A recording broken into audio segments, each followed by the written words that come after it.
Have you ever been in this situation? Your mouth is burning, your eyes are streaming, you're gasping for air. But you just can't put down the fork. I've done it hundreds of times, shoveling spicy curry, chugging hot sauce, even daring friends to eat ghost peppers, and every time, I think, am I losing my mind? Or have we all been deceived about what spicy really is? For as long as I can remember, we've called it a taste, but what if it's actually pain? Today, we're exposing the truth with science that will completely rewrite how you think about food. Let's start with the universal struggle we all share. This isn't me overreacting, it's a global obsession.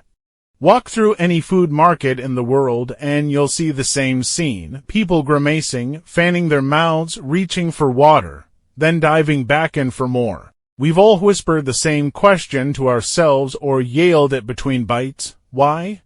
Why do we actively seek out something that feels like punishment? Why does that burning sensation, something that should repel us, feel so incredibly good? And most importantly, is that heat a real taste, like sweet or salty? Or is it something far stranger, far more surprising? To get to the bottom of this, we need to go back to basics. What actually counts as a taste? According to biologists and food scientists, taste is a very specific sense. Your tongue is covered in tiny, bumpy structures called papillae. Think of them as the base of your taste system. Inside each papilla are 50 to 100 tiny taste buds, and each taste bud is packed with receptor cells.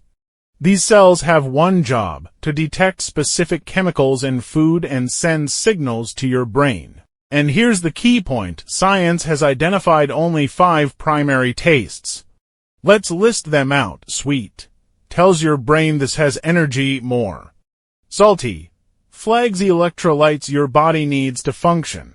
Sour warns you this might be spoiled or acidic. Proceed with caution. Bitter alerts you to potential toxins. Think unripe fruit or certain plants.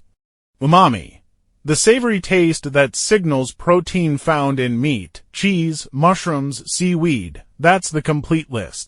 No spicy, no hot, no burning. So if spicy isn't a taste, what in the world is it? Here's the first bombshell. Prepare to have your mind blown. Spicy is not a taste.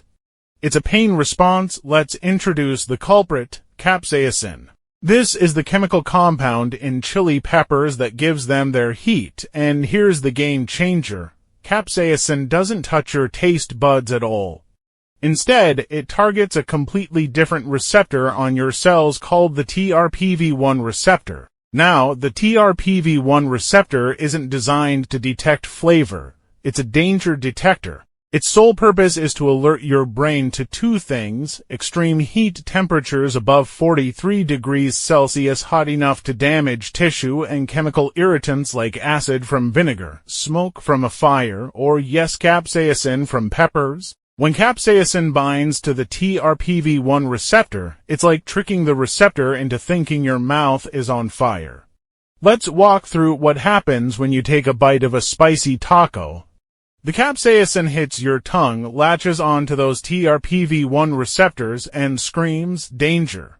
Burning, cell damage. Your brain doesn't question this signal, it reacts instantly, just like it would if you touched a hot pan. It floods your mouth with saliva to cool the burn, makes your eyes water and nose run to flush out the irritant, and sends pain signals shooting through your body, that fiery sensation. It's not a flavor, it's your body's emergency response to a chemical it thinks is trying to hurt you. Crazy, right? But then why do we keep coming back for more? Why do we chase that pain? This is where the science gets fascinating and explains our addiction. When your brain receives a pain signal, it doesn't just sit there and let you suffer. It fights back with its most powerful weapon: endorphins. Endorphins are your body's natural painkillers. They're the same chemicals that make you feel euphoric after a marathon, an intense workout, or even a good cry. They bind to the same receptors in your brain as opioids, but naturally, with no side effects, blocking pain and creating a wave of pleasure, relaxation, and even mild euphoria. Let's map the cycle clearly. This is why you're hooked. 1. You eat spicy food. Capsaicin binds to TRPV1 receptors. 2. Receptors send pain signals to your brain. 3. Brain panics, releases a flood of endorphins to fight the pain. 4. Endorphins kick and you feel happy, relaxed, and exhilarated. 5. The high fades, your brain craves that endorphin rush again. 6. You reach for more spicy food, cycle repeats. It's not that we enjoy the pain itself, it's that we're addicted to the pleasure that follows. Think of it like a biological roller coaster. The scarier the drop, the spicier the food, the bigger the thrill, the endorphin high when it's over. We're not fans of suffering, we're chasing a natural high our own bodies produce.